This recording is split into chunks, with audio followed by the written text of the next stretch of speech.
Welcome back to FullThrottleRC. Today's video is going to be another one that's a little different. I'm actually sort of stealing an idea from Josh over at Harley Designs. He does live streams where he goes into Fusion360 and shows how he models some of his parts, scale accessories and parts and stuff like that. My actual full-time job is being a draftsman, so I do a lot of modeling of my own parts as well and drawing up my own stuff. So I figured it would be kind of cool to do a video and show you my thought process and how I go about designing parts.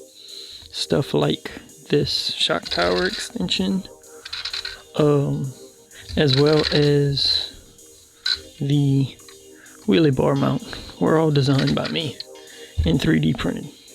After my last outing with this car, one of the changes I noticed that I wanted to make was moving some weight forward.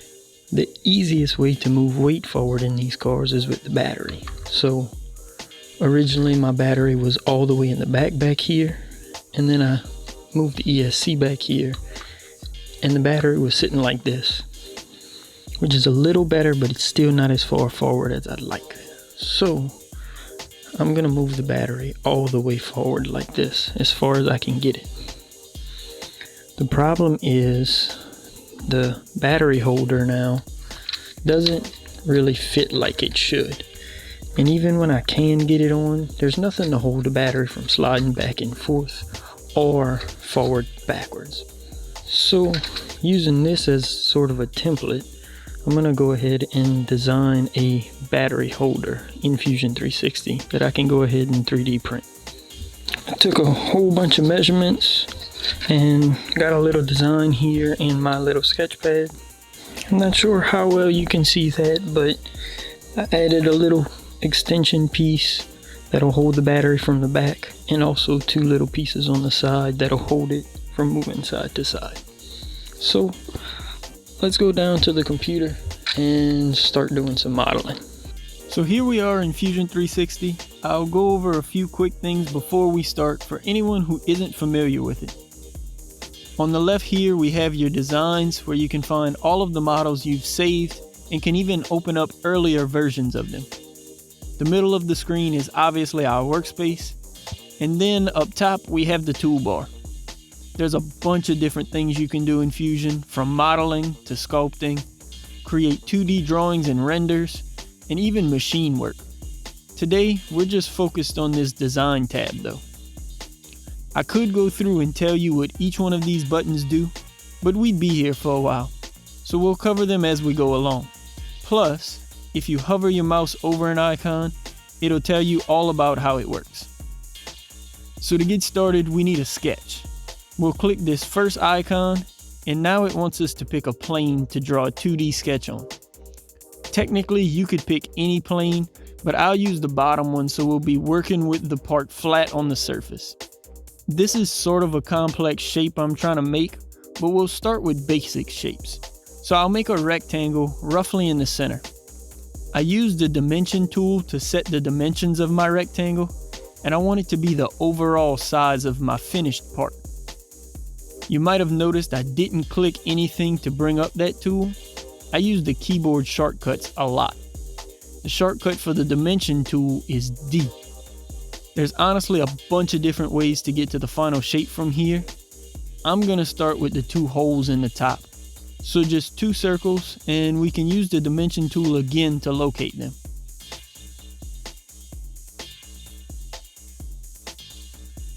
I can also add a construction line down the center to make sure it's symmetrical by drawing a line and then using the construction option over here on the right.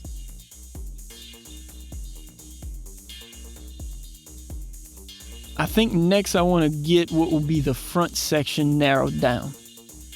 I'm going to use the offset command by pressing O and then clicking on my center line and entering the offset distance.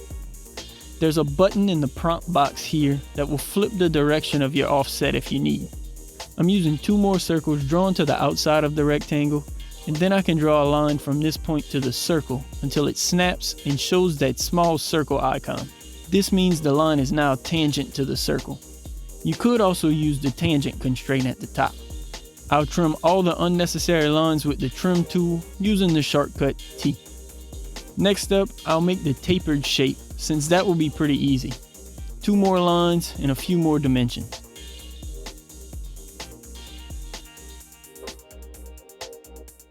I also want to make the tabs that will hold the battery from sliding side to side.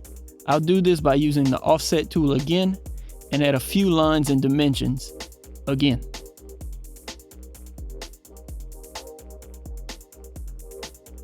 This time I only did one side, and then I can mirror it over using the mirror tool and the center construction line. And then one more extension off of the part at the top using the same method basically.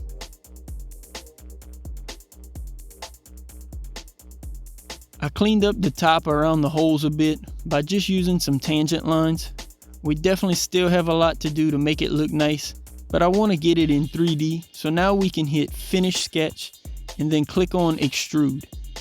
I like to rotate the view to see the extrusion by holding down Shift and the scroll wheel on the mouse and then dragging it around. Click in the center of our part and then enter our thickness and hit Enter, and now we have a 3-dimensional part. To begin making it cleaner, I'm going to use the Fillet tool to get rid of all of the sharp corners.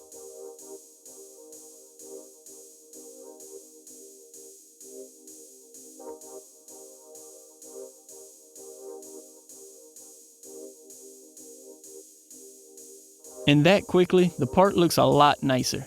Not boxy, and just looks more finished, I guess. But we're not finished yet. Next, we're going to start adding some cutouts. To start, we'll start another sketch and select this top face. These first 2 slots are for a limiter piece that'll screw into it. I can use the same tools as before to create the 2D sketch of the slots.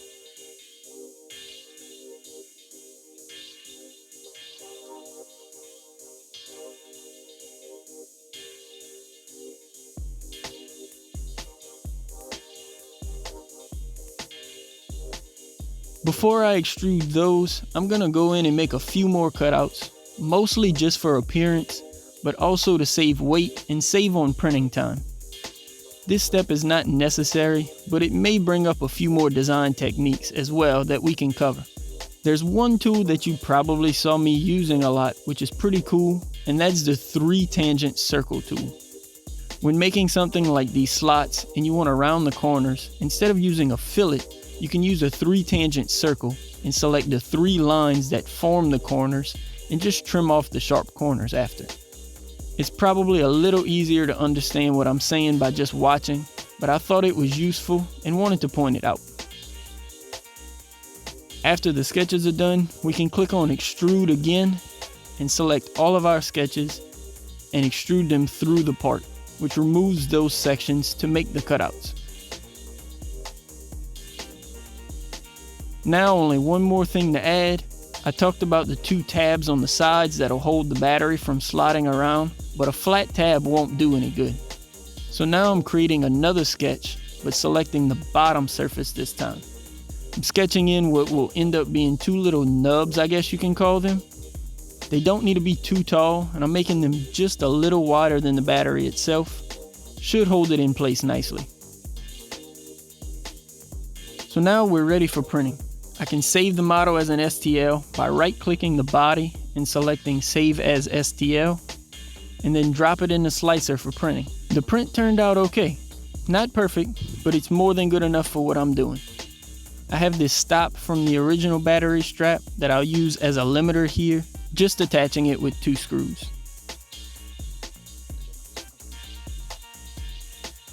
And the battery strap looks like it slides right into place and fits well.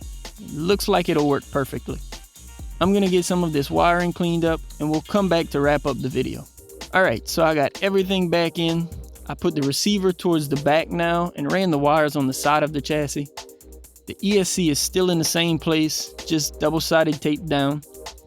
And then I took the wire from the ESC used for connecting it to the laptop and put some Velcro on it so I could stick it to the side of the chassis and then pull it off to access it without taking the body off of the car. I'm really happy with how the new battery strap fits.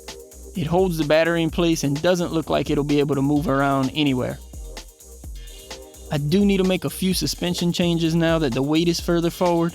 The position of the weight on the car will definitely affect how it launches, so I'll need to make a few changes and then we can go out and test again. I hope you enjoyed this video, something a little different. Let me know in the comments below if you want to see more videos like this. I really like modeling and 3D printing, so I'm excited to make more. I'm also interested in what else you'd like to see me model, so leave that down there too. Make sure to like the video if you enjoyed. Also, make sure to subscribe if you aren't already, and click on that bell icon to get notified when I upload new videos. As always, thanks again for watching. Peace.